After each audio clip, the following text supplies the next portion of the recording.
Nous allons dans cette vidéo débuter de façon pratique notre apprentissage. Donc l'objectif de cette vidéo, c'est de pouvoir démarrer le programme, créer un fichier de paye, effectuer les configurations de base et par la suite fermer et ouvrir notre fichier. Alors pour le faire, on a l'icône Sage Paye et RH lorsque vous avez déjà installé le programme. Je vais double-cliquer dessus. Je vous rappelle que c'est un logiciel qui s'exécute uniquement en mode administrateur. Donc, il faudra faire la configuration requise pour l'exécuter en mode administrateur. Alors, lorsque cette interface apparaît, on va saisir le mot de passe. Le mot de passe par défaut, lorsque vous venez d'installer le programme, c'est SAGE. SAGE en majuscule, donc S-A-G-E en majuscule. On va cliquer sur Connecter. Et par la suite, on a cette interface qui apparaît. Alors, lorsque cette interface apparaît, qu'est-ce qu'on peut voir ici? On a des menus de base, fichier, édition, gestion avancée, fenêtre. Ensuite, on a l'accueil. Ça, ce sont les nouveautés de Sage Pay et RH dans la version i7 où nous avons cette tuile-ci, ces différentes tuiles qui nous permettent d'accéder rapidement à divers modules. Nous, par exemple, ici, nous, on va se concentrer uniquement sur le module de paye. Mais sinon, vous avez plusieurs autres modules qui sont accessibles. Alors, vous avez des options d'accompagnement de produits aussi. Est-ce que vous voulez vous former sur Sage Université, des choses de même? Vous décidez. Ensuite, ça c'est, comme vous le savez, c'est la Sage que nous utilisons, que nous configurons pardon, à 0. C'est parce que les informations, les configurations de base sont faites pour la législation française. Donc, nous pouvons facilement l'adapter. Alors, on a aussi les plans de paye ici. Donc, on a un plan de paye Sage, on a des plans de paye pour les BTP, on a beaucoup de documentation qui sont mises à notre disposition par Sage. On a les options d'utilisateur, on peut mettre certains éléments en favori et puis on a les intus DSN. DSN, comme je vous ai dit, c'est vraiment tout ce qui concerne la législation française. Mais nous, on se focalise uniquement sur la paye. Nous allons configurer notre paye de A à Z pour pouvoir résoudre le problème de notre entreprise. Alors, la première des choses à faire, c'est venir au menu fichier. Vous venez au menu fichier et puis on va créer notre fichier de paye. Donc, on vient à fichier et on va faire nouveau. Alors, lorsqu'on est à nouveau, il va nous demander où est-ce qu'on veut sauvegarder notre fichier de paye. Alors, moi, je vais lui demander de venir au bureau. On va créer un nouveau dossier et on va nommer ce dossier Maroc distribution. Et c'est à l'intérieur qu'on va mettre notre fichier. Alors, notre fichier, on va l'appeler aussi Maroc distribution. Et on enregistre. Alors, dès que vous enregistrez, il y a cette interface qui apparaît. Là, on va faire des paramètres d'initialisation de la société. Ça veut dire on va répondre à un certain nombre de questions pour permettre à Sage de nous donner les éléments dont on a besoin. Alors, création d'un dossier à partir de... Alors, est-ce qu'on veut créer à partir d'un plan de paye Sage? Ça veut dire qu'il y a déjà des configurations existantes qu'on veut importer. Est-ce qu'on veut créer à partir des enregistrements d'un utilisateur spécifique? Est-ce qu'on veut configurer pour une société déjà, est-ce qu'on veut créer à partir d'une société qui existe déjà? Donc si, parce que vous avez la possibilité sur SagePay avec un programme d'avoir plusieurs sociétés. Donc est-ce que vous voulez partir d'une société qui existe déjà ou bien vous voulez partir d'aucun dossier? Ça veut dire là, on recommence à zéro.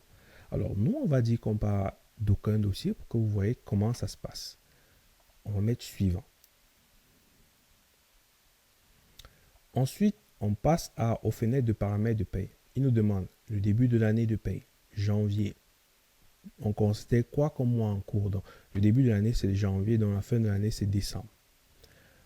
On considère que là, nous sommes en quel mois? Parce que c'est à vous de décider. On peut considérer que nous sommes en janvier ou on peut considérer que nous sommes en novembre. Donc, on va mettre novembre parce que nous sommes en novembre. L'année en cours, 2024, la date du jour, voici la date du jour. Ensuite, on a les paramètres de paye. Ici, c'est les éléments relatifs à la France, à la paye française. Donc ici, on ne va pas les configurer parce qu'elles ne nous concernent pas. On va mettre suivant.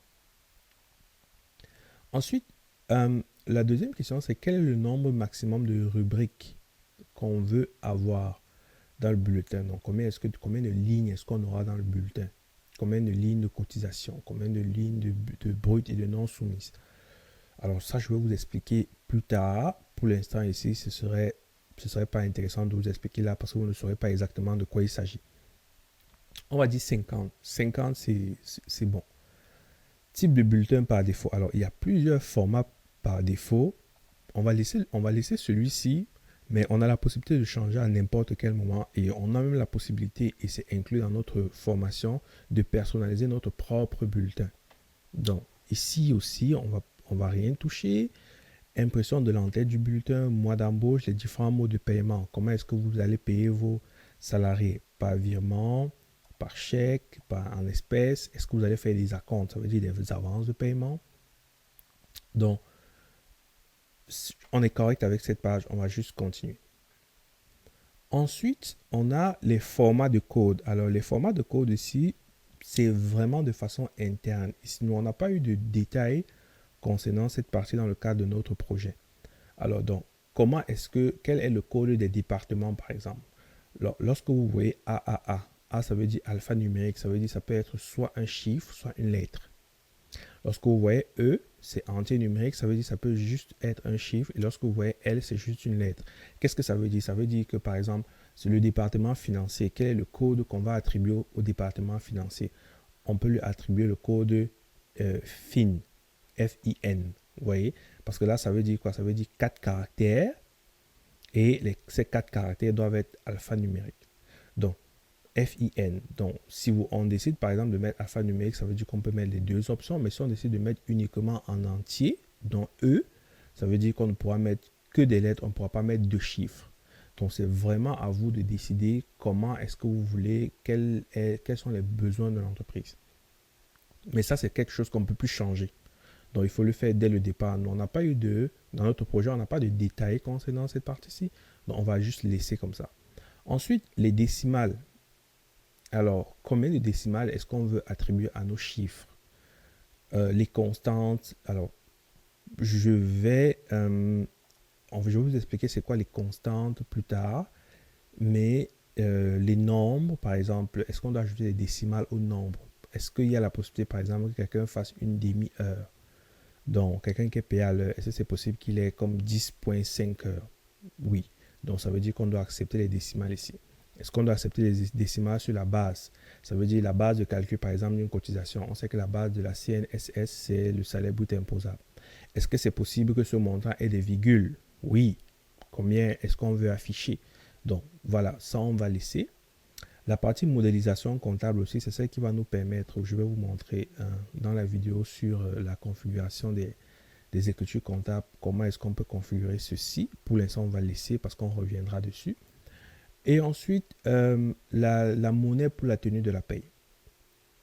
Alors ça, on va changer parce que on n'est pas en...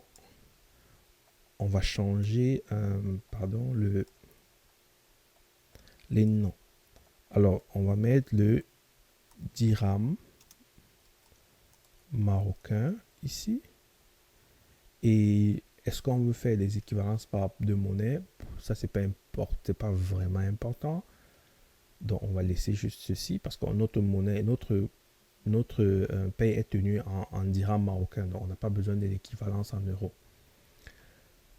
Alors, on a cette partie qui est très importante, les codes MIMO. Alors, les codes MIMO vont nous servir à pouvoir regrouper nos éléments. C'est super important de bien configurer nos codes MIMO. Ça veut dire quoi? Ça veut dire que lorsqu'on va créer, par exemple, les primes, on va créer 2 ou 3 ou 4 ou 5 primes. On souhaite que nos primes soient regroupées ensemble. On souhaite que nos retenues fiscales soient retenues ensemble. On souhaite que nos retenues sociales, ça veut dire CNSS, AMO, soient regroupées ensemble. Et pour pouvoir les regrouper ensemble, il faut créer des codes MIMO. Dans les codes MIMO ici, ce sont ces éléments qui vont nous permettre de retrouver facilement les éléments qu'on aura créés. Parce qu'il faut savoir que les constantes, par exemple, par défaut, CSV avait des centaines de constantes. Donc, pour ne pas être tout le temps en train de les chercher, on peut juste, quand nous allons créer les nôtres, mettre des codes mémo qui vont nous permettre de les retrouver facilement. Alors, habituellement, je crée un code mémo pour les salaires, c'est ce que je vous recommande. Donc, tout ce qui a trait au salaire, donc salaire base, salaire de base, salaire brut imposable, salaire net imposable, on les met là. Tout ce qui a trait aux primes, on les met ici. Tout ce qui a trait aux indemnités, tout ce qui a trait aux retenues sociales, je vais les mettre là. Tout ce qui a trait aux retenues fiscales, je vais les mettre ici. Tout ce qui a trait... et puis on va mettre autre, on va créer comme une rubrique autre. Et c'est ça.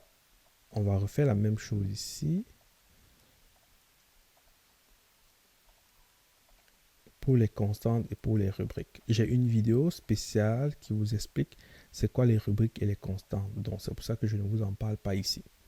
Ensuite, le nombre maximum de rubriques, 50, c'est correct. C'est même beaucoup plus que ce dont on a besoin.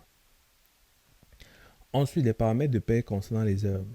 Alors ça, c'est des éléments qu'on va pouvoir adapter facilement lorsqu'on va gérer la paie, mais ici, on vous décide de préciser quelles sont les constantes que vous allez utiliser pour les heures travaillées, pour les heures supplémentaires, pour les... Ça, c'est une étape par laquelle on va passer, mais pour l'instant, c'est correct. Par exemple, ça vous dit que les heures travaillées ici, c'est la constante présence qui va être utilisée. Donc, quand je vais vous expliquer c'est quoi les constantes, vous verrez exactement que c'est super facile. Alors, le calcul à l'envers. Alors, ça, c'est une fonctionnalité très intéressante, mais pour lesquelles, pour l'instant, on n'a pas besoin de configurer ici. On va le faire plus tard. Le calcul à l'envers, en fait, c'est la fonctionnalité qui va vous permettre de passer du salaire net au salaire brut. Donc, on a le salaire, habituellement, on va du salaire brut, on met le salaire de base, on met les primes, et ensuite, on déduit les retenues. À la fin, on aboutit au salaire net. Mais souvent, vous voulez arrondir le salaire net. Vous ne voudrez pas qu'il ait trop de décimales. Vous souhaitez l'arrondir. Et pour pouvoir l'arrondir, il faut modifier un élément en haut de votre bulletin de paie. Vous ne savez pas quel est l'élément qu'il faut modifier. Le calcul en l'envers est donc là pour ça. Il va vous dire exactement l'élément, bon, vous allez choisir l'élément à modifier, mais le calcul en l'envers va vous dire quel est le montant à mettre dans cet élément-là pour pouvoir avoir un salaire net qui est arrondi comme vous le souhaitez. Donc, on va configurer cette partie lorsqu'on arrivera là. Ensuite, le mois de clôture des congés. Alors, nous, on ne va pas vraiment traiter les congés dans cette formation. On est vraiment dans le calcul de la paye, génération des bulletins de salaire. Dans le cadre de cette formation, on ne va pas traiter les congés. Donc, mais à quoi ça veut dire le mois de clôture des congés? Alors, vous le savez, vous avez des congés chaque début d'exercice. On va dire par exemple en janvier. Dès janvier, vos congés se renouvellent. Vous avez par exemple droit à 18 congés annuels. Donc, quand est-ce que ça se clôture? Ça veut dire quand est-ce qu'on arrête? Vous avez consommé tout. Est-ce qu'on doit renouveler? Donc, c'est en fait ça qu'on vous pose ici. Mais comme nous n'allons pas traiter des congés ici, on va juste passer. Alors, est-ce qu'on a des valeurs de base qu'on souhaite pouvoir reporter après une clôture? Ça veut dire lorsqu'on a, par exemple, terminé notre exercice, est-ce que lorsqu'on va clôturer, on veut pouvoir reprendre certains éléments? Donc, on parle là de report. Pour l'instant, non. On va juste mettre OK. Alors, là, on va renseigner les éléments relatifs à la société. Alors, je vais mettre ces éléments ici et je vais juste les saisir. Donc, la raison sociale, je vais essayer de faire des copier-coller pour aller un peu plus vite. Maroc distribution. Alors, en termes d'adresse, on n'a pas beaucoup de détails. Oh, pardon. Je vais juste mettre ici. Maroc Casablanca, complément d'adresse, code postal. On n'a pas ces éléments. Commune, pays. Alors, pays, on peut mettre Maroc quand même. Alors, on va chercher Maroc. Oui, le voici. Voici Maroc. On n'a pas d'informations sur les téléphones, les formes juridiques, non. Et émetteur SHDS, non, ça ce sont les éléments relatifs à la France. On n'en a pas besoin. On va juste mettre OK. Ensuite, on a encore d'autres questions auxquelles on doit répondre. maladie. Quelle est la méthode de décompte des jours de maladie? Alors, comment est-ce que vous allez, est-ce qu'on va compter, comment est-ce que vous allez décompter les jours de maladie si quelqu'un est absent 2, 3, 4 jours? Est-ce que c'est sur la base des jours ouvrés? Est-ce que c'est sur la base des jours ouvrables? Est-ce que c'est sur la base des jours calendaires? Je crois que vous connaissez la différence entre les trois. Donc, on va laisser par défaut accident de travail, maladie, maternité. On va garder en jour ouvré. Taux journalier, on va garder aussi en jour ouvré. Voulez-vous maintenir le net à payer avant calcul du prélèvement à la source? Ça, ce sont les éléments relatifs à la France. On ne va pas toucher. Ensuite, c'est quoi la durée collective du travail dans la société? Alors, j'ai cru lire que c'était toujours 173,33, comme partout. Le nombre de jours de congé acquis par mois, je crois que c'est 1,5 dans la convention, puisqu'ils ont dit 18 jours, donc ça doit être ça. Nombre d'heures à prendre en compte par jour pour le décompte des congés. Alors, on ne va pas traiter les congés, donc c'est pas important. Titre de restaurant, ça c'est par rapport à la France. Taux de versement du transport auquel l'entreprise cotique, pas besoin, c'est par rapport à la France. Donc, lorsqu'on va cliquer sur terminer, maintenant, regardez, ici, l'entête, on est dans le fichier Maroc distribution. Donc là, on est dans notre fichier. Donc, à partir d'ici, on peut effectuer nos différentes configurations. Vous voyez aussi que les menus ont augmenté. On a déjà un menu liste, gestion, état, annexe, gestion avancée, paramètres. Donc, dans notre menu liste, c'est ici qu'on peut avoir les informations sur les fiches de personnel. À gestion, c'est ici qu'on va traiter de nos bulletins, bulletin modèle, bulletin salarié. On a les états ici, c'est ce qu'on pourra générer le livre de paye. Donc, voilà. Alors, comment je fais si je veux fermer mon fichier et passer à un autre? Parce que vous voyez, j'avais déjà un autre fichier ici, ABC Maroc, que je faisais dans le cadre d'un autre projet. Donc, si je ferme, par exemple, mon fichier, vous voyez, là, je reviens à SagePay, je n'ai aucun fichier ouvert. Je vais faire fichier, ouvrir, et je vais aller chercher mon fichier ici, Maroc Distribution, que je vais ouvrir. Et là, je reviens. Maintenant, il est déjà apparu ici. Donc maintenant, si je ferme, je peux rapidement, si je veux le réouvrir, revenir, juste cliquer ici, et puis il ira le chercher. Donc, c'est ça. Vous avez vu dans cette formation, pardon, dans cette vidéo, comment est-ce qu'on procède pour effectuer les configurations de base.